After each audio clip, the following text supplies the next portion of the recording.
numbers. Complex numbers are used to solve equations when we get things like x squared equals -1, because what was discovered like in the 16th century, that there were some equations they couldn't solve with the real number system that really needed to be solved for reasons of like surveying, and we use a lot of complex numbers in science and engineering, specifically like electricity. We also use it with fractals to create art. So anyway, let's talk about this imaginary number I. I is defined as the square root of -1, and then I squared is defined as -1. It has a side note that -I is also a square root of -1. Complex numbers are formed when we add real numbers and then multiples of I. So here's what a complex number is like. It is in that form a plus bi, where a is the real part here, and b is the imaginary part here. Some texts use bi as the imaginary part. That's what I tend to do. So I will call a the real part and bi the imaginary part. When you put them together, they make a complex number. That complex number may have a real part and an imaginary part, or, as we'll see in a second, sometimes it has parts and not others. At any rate, two complex numbers can only be equal if their real parts are equal and their imaginary parts are equal. So, like if we had 2 plus 12i and then a plus ci, then you would know that a has to be 2 and c has to be 12. That's the only way for these two complex numbers to be equal to each other if I were to say that these were equal. So here's what we know about these complex numbers. If b is 0, then it would just be equal to a. So if we had a plus bi, but b was 0, that would just be equal to a, which is a real number. So what that tells us is that the set of real numbers is a subset of complex numbers. We'll see that on the next page. If b is not equal to 0, then a plus bi is a non-real complex number, like 7 plus 2i, or -1 minus I. If a is 0 but b is not 0, then that non-real complex number is pure imaginary number. So in other words, there's no real part to it. It could be written as 0 plus 3i, but you are most likely to just refer to it as 3i, unless your instructions say to give your answer in standard form, a plus bi, then you have to give both parts. This form, a plus bi, or a plus ib, is what we call standard form. The real part is first, and then the imaginary part. So it's telling you a plus bi if b is an integer. So like 12 plus 7i, like that. But if b is irrational, then we'd write it a plus ib. So like if we had 12 plus I square roots of 7. So you don't want that to look like the I is inside the radical. So we put the I in front of the radical. So let's say B was 2 square roots of 3 and A was 5.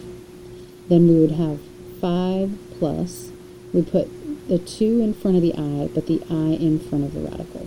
So we'll see throughout our work in this section more on how to write these. This page is going to show us how all of our number systems are related to each other when we include complex numbers in the description. So we have these complex numbers, and the real numbers are a subset of the complex numbers. Real numbers are considered complex, but the imaginary part is 0. So technically, we could write square root of 2 as square root of 2 plus 0i. That makes all of these complex numbers. So this whole box is complex numbers. Then we have non-real complex numbers, where b is not 0. So 7 plus 2i, negative 1/2 plus 3/2 i. And then within that, we have a subset of pure imaginary numbers, where b is not equal to 0, but a is 0, so like 3i or negative I. These don't have a real part. Well, the real part is 0. They only have a pure imaginary part. For a positive real number, the square root of negative a is defined as square root of negative a is defined as I times the square root of a. Now, the square root of a might be able to be simplified, as we're going to see in some of these examples. So the square root of negative 16, that would be defined as I times the square root of 16, but we know the square root of 16 is 4, so technically it's I times 4, but when it's an integer for the coefficient, we're going to put that in front, so we would leave this as 4i. Square root of negative 70 would be I square roots of 70, and if you try to break down 70, that's 10 times 7. There are no pairs of numbers to come out of that radical, so this would be simplified form. Square root of negative 48 would be I square root of 48. When we simplify 48, I got 4 times 12, which would be 2 times 2, and 12 is 4 times 3, so we got 2 times 2, 2 times 2 times 3. Remember, when we're simplifying a square root, any pairs of factors will group together and go out in front of the radical. So I have a pair of 2's, I have a second pair of 2's, and then this 3 that's by itself will stay inside. So I have 4 square roots of 3. But remember, I also have this I. And we talked on the other page about how if we have a whole number or an integer and an irrational number, that I would go in between. So this would simplify to be 4i times the square root of 3.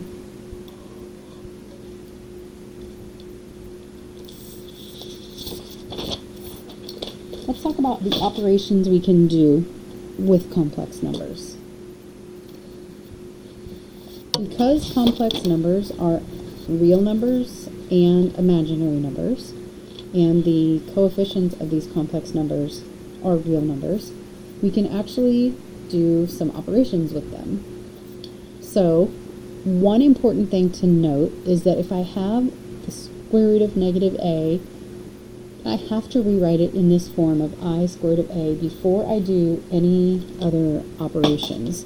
So, for example, square root of negative 4 times square root of negative 9, I would need to rewrite these as 2i times 3i, and then I can go ahead and multiply 2i times 3i, which gives me 6i squared, and we saw on the front page that I squared is equal to negative 1, so that would be 6 times negative 1, which makes the correct answer negative 6. What we can't do is multiply these together first and make it the square root of 36, which is just 6. That is incorrect.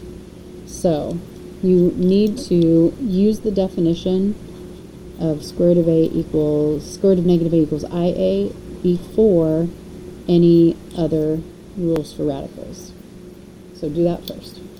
Let's look at some examples. Square root of negative 7 times square root of negative 7. That would be I square roots of 7 times I square roots of 7. Now, because of the commutative property, I don't really have to rewrite this, but what I'm thinking in my mind is that's the same as I times I, and then square root of 7 times square root of 7. Well, I times I is I squared. Square root of 7 times square root of 7 is actually plain old 7, because that would be 2 7's inside, which group together and come out. So what I have is I squared, which is negative 1, times 7. So this answer would be negative 7. Square square root of negative 6 times square root of 10. I have to rewrite it as I square roots of 6 times I square roots of 10. And how we just saw this, if I group my i's together and my radicals together, that's going to give me I squared times the square root of 60. Well, I squared is negative 1, so we got that going for us. 60 is going to break down. We got 10 times 6, which is 5 times 2, and 2 times 3. There is a pair of 2's that's going to go out in front of the radical. I have a 5 times 3 that's going to stay in the radical. So I have negative 1 on the outside times that 2, and then square root of 15.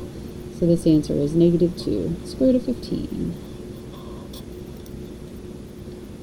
Square root of negative 20 over square root of negative 2 would be rewritten as I square roots of 20 over I square root of 2. Then we have those two i's that are a common factor that can cancel out and leave ones in their place. Then I've got square root of 20 over square root of 2. And I would like to rewrite that as a single radical. So I can rewrite that as square root of 20 divided by 2, which lets me simplify 20 over 2 to be 10. So this answer is actually just the square root of 10. Square root of negative 48 would be I square roots of 48 over square root of 24. This is the same thing as I by itself, or I over 1, times that fraction of square root of 48 over square root of 24, which I want to think of as a single fraction inside the radical. So square root of 48 over 24, which is of course 2. So I have I times the square root of 2 for the final answer there. This one looks a little bit different, but it still has that square root of negative 128 in it. So I'm going to go ahead and rewrite that into negative 8 plus I times the square root of 128 over 4. And we're going to see this actually quite a bit as you work with complex numbers. If you have something in the form of A plus BI over C. So I have a complex number that has a real part and imaginary part, and then it's over a real number. We need to split that into its real part and its imaginary part. So we're going to split it into two parts.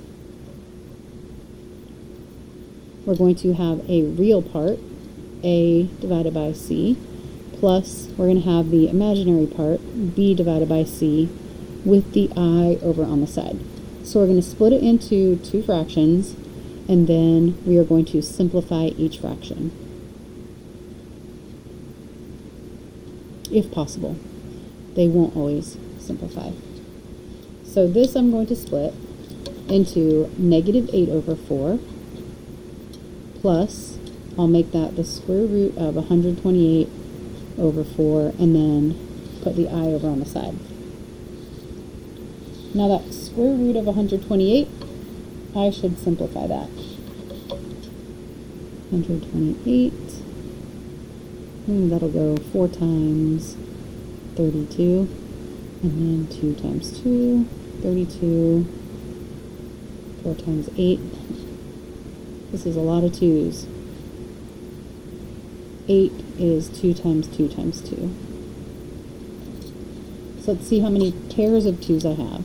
There's one pair, goes out front, another pair goes out front, another pair goes out front, and that single stays inside. So that becomes 2 times 2 times 2, so 8 square roots of 2. And then I have that over 4 still. So I have negative 8 over 4 plus 8 square roots of 2 over 4 with the I on the side. Negative 8 over 4 would simplify to negative 2. And then this 8 and that 4 we'll actually simplify to 2 over 1. I don't need the over 1, so that's going to be 2 square roots of 2 with the I still attached. But please remember not to keep the I at the end like that when you have a radical. That I belongs between the coefficient and the radical. So it should be negative 2 plus 2I times the square root of 2. What else can we do with complex numbers? I'm glad you asked. With those definitions that I squared is negative 1 and square root of negative a is I square roots of a, the properties of real numbers actually apply to complex numbers as well. So we can add, subtract, multiply, and divide complex numbers. Dividing is different than what you've seen with real numbers, but it'll be fine. To add and subtract the complex numbers, basically what you are going to be doing is you're going to combine like terms.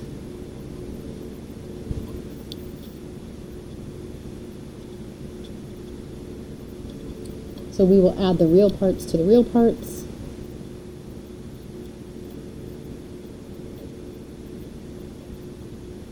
With each other and add or subtract the imaginary parts. And we'll end up with a new complex number.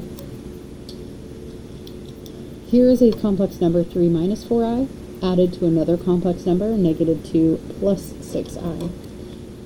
The parentheses are on these problems to keep the two complex numbers separate from one another, but they're really not necessary.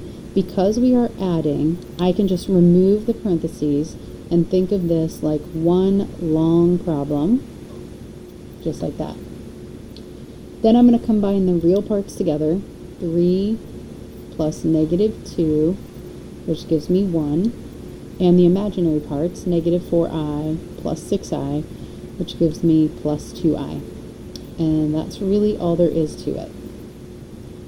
Now when I have subtraction in a complex number, again, the parentheses are there to separate the complex numbers, but in the second complex number, when I remove that parenthesis, I'm going to have to change both of the signs inside that second parenthesis. So be careful when you have subtraction that you do change both of those signs. So I can take the first ones off, negative 4 plus 3i, but in the second ones I have to do plus negative 6 and then plus 7i. And then again, just combine your like terms. Negative 4 and negative 6 would be negative 10. The imaginary parts, 3i plus 7i plus 10i.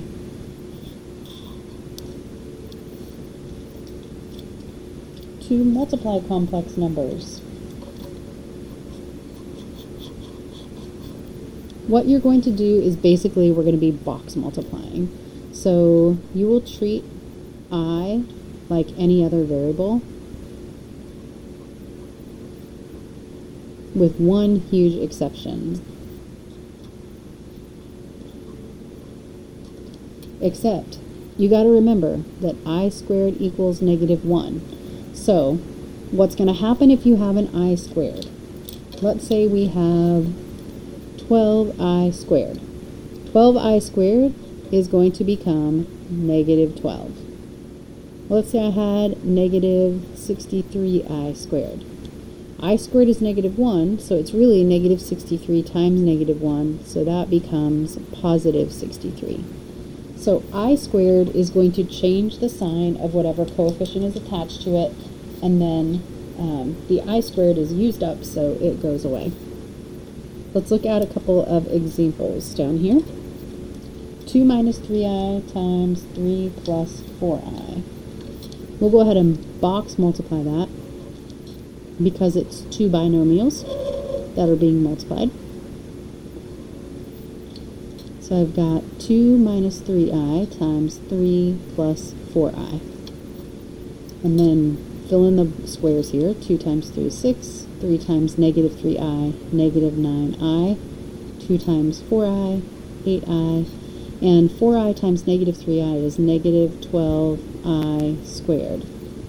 You want to watch that and make sure you get that I squared on there, because what we're about to do is replace I squared with negative 1. So that negative 12I squared actually becomes positive 12. So that when I combine my like terms, there's two real parts, 6 and 12, so that makes 18. There's two imaginary parts, 8i and negative 9i, which makes minus 1i, or just minus I. And that is the product. You should never end up with I squared in your answer. You should always replace it with times negative 1.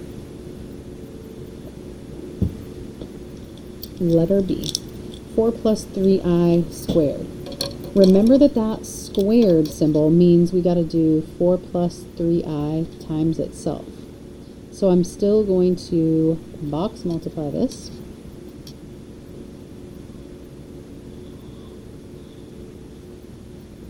4 plus 3i times 4 plus 3i.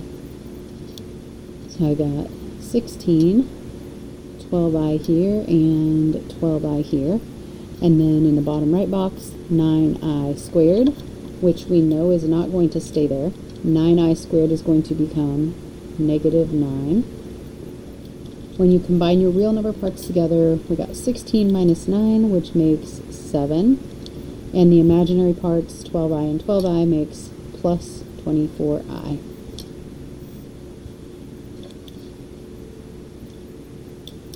Now this third problem gives us a kind of special case that becomes important when we are dividing. These two complex numbers, 6 plus 5i and 6 minus 5i, are almost exactly the same. The difference is going to be the sign on the imaginary part. So in this one we have a positive 5i, on this one we have a negative 5i. So what is a complex conjugate? Complex conjugates are like a plus bi and a minus bi. Those are complex conjugates. The only difference between two complex conjugates is the sign on the imaginary part.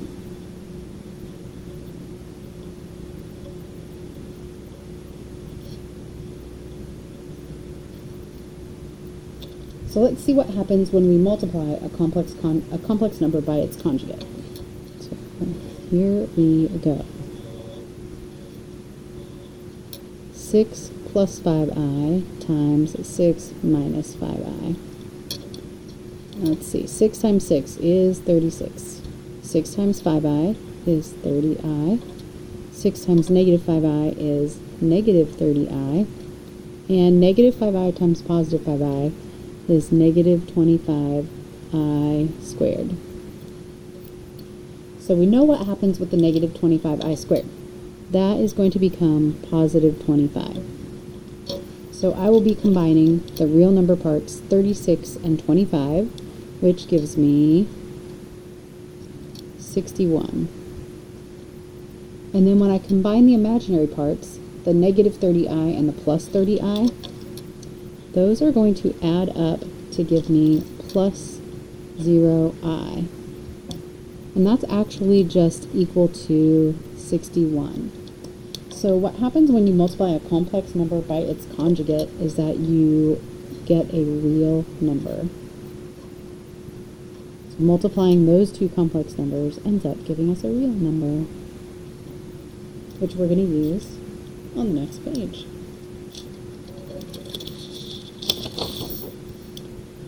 To divide complex numbers.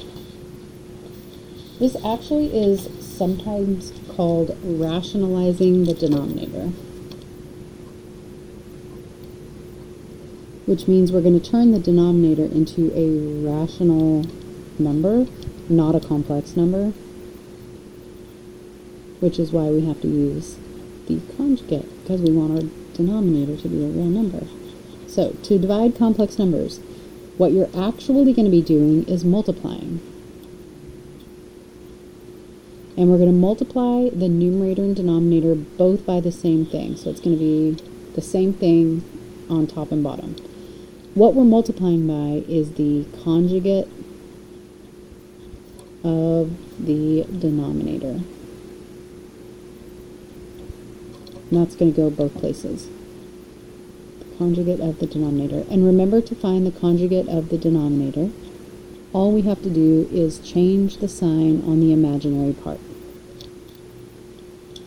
So looking at letter A, I got 3 plus 2i over 5 minus I.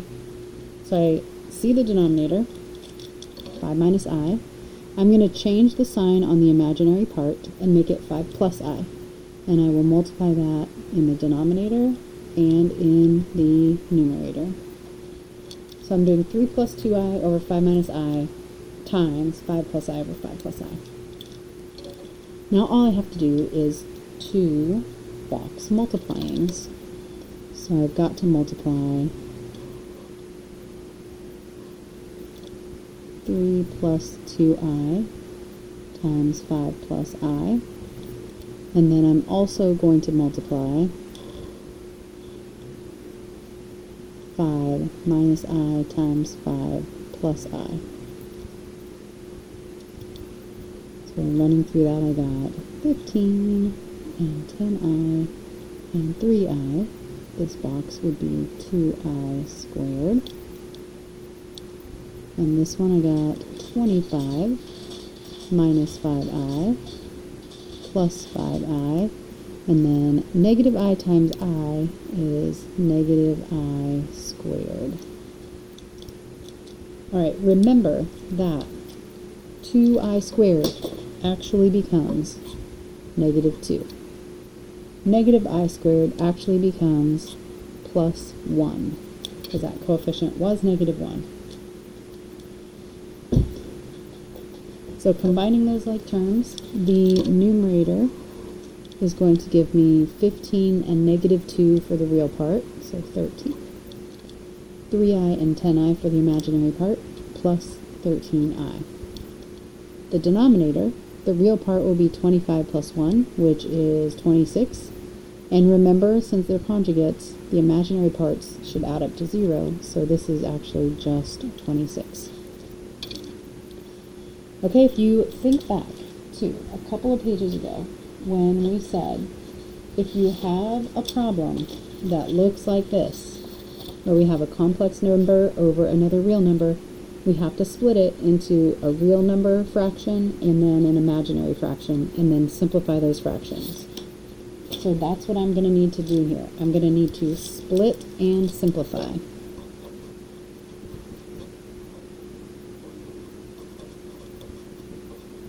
And we'll do that every time we see a problem that looks like this. So it'll be 13 over 26 for the real number fraction, and then 13 over 26i for the imaginary fraction. Those fractions actually simplify the same way, so I will get 1/2 plus 1/2 I. And that will be the answer. 3 over I. 3 over I, we're going to do the same way. We're going to multiply by the complex conjugate, which means we change the sign of the imaginary part. The imaginary part is I, so I'm going to multiply by negative I on the numerator and the denominator. That makes this problem super easy. 3 times negative I is negative 3i. I times negative I is negative I squared. But remember, negative I squared gets replaced with positive 1. So we really have negative 3i over 1, which is actually just negative 3i. Now, if they're being really particular and they ask you to put it in standard form, they might want you to write it because it's a plus bi. The real number part is 0, so it might want to be written as 0 minus 3i, like that. Powers of I. Well, we already talked about I squared is negative 1. And the square root of negative 1 is just I. That's I to the first power. But if I take I squared and I square it again, I squared squared, which is I to the fourth, would be negative 1 squared, which is just 1. And really, we can work through all powers of I in this way. So I to the first is just I squared is negative 1. I to the third would be I squared times I. That gives me 1, 2, 3, I to the third. I squared is negative 1. I is just I, so that's negative I. And then I to the fourth is I squared times I squared, which is negative 1 times negative 1, which is positive 1. So if I go to I to the fifth, I can make it I to the fourth times I, and we're back to I. I to the sixth is back to negative 1. I to the seventh is back to negative I. I to the eighth is back to 1. So that the powers of I cycle through those same 4 answers. I'm going to show you how I simplify them, but no powers of I answers should ever have anything higher than I to the first power. So, like, no answers should end up with an exponent on I. It can all be simplified. So let's look at some of these problems. I to the 15th. Okay, here's how I usually will handle these problems. If my exponent is odd, I am going to rewrite it as I to the first power times however many i's would be left over, which would be, in this case, 14. And then I'm going to take those 14, so I keep my I, and I'm going to make it into I squared to some power. So remember the powers. If I raise a power to a power, I'm going to multiply those exponents. So I would need 2 times what to get me those 14 i's? That would be to the 7th power. So now I have 14 15 i's, which is what I started with. Alright, I stays I. I squared becomes negative 1. And then I have negative 1 to the 7th power. Well, here's what I remember about raising negative 1 to an odd power. Negative 1 raised to an odd power gives me negative 1. If I raise negative 1 to an even power, I'm going to end up with positive 1. So negative 1 to an odd power, which is this, gives me negative 1. So this is I times negative 1, which makes my answer negative I. And that is the ending answer for I to the 15th. And it's on my list of 4 possibilities. There's only 4 possibilities. I, negative 1, negative I, positive 1. I'm going to come back to I to the negative 3. Let's go see. I to the, I don't know, how about 121st?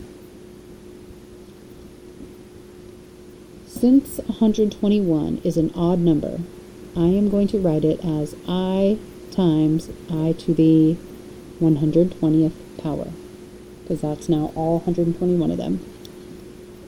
I'm going to keep that I. I'm going to make I to the 120th into I squared up to some power.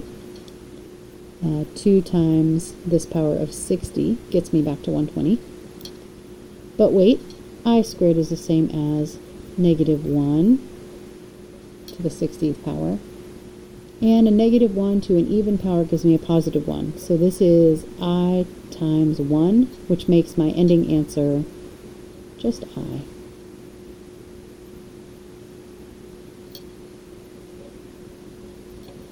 I'll do one more bonus example, and then we'll go back and pick up letter B. How about I to the 88th?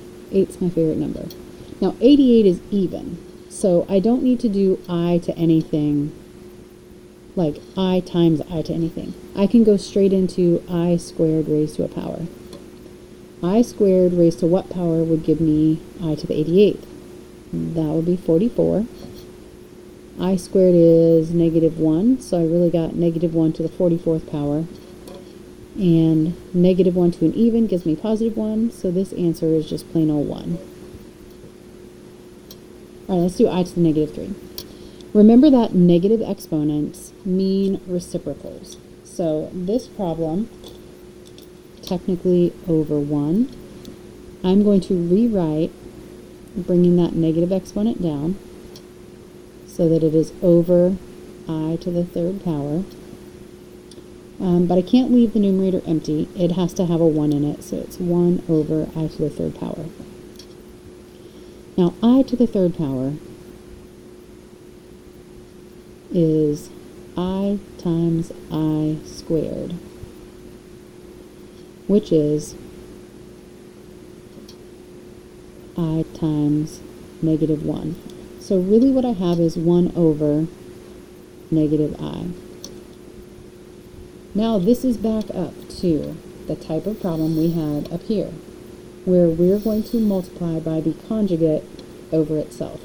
So I'm going to multiply this by, remember for the conjugate, change the sign of the imaginary. So I'm going to multiply it by positive I over positive I,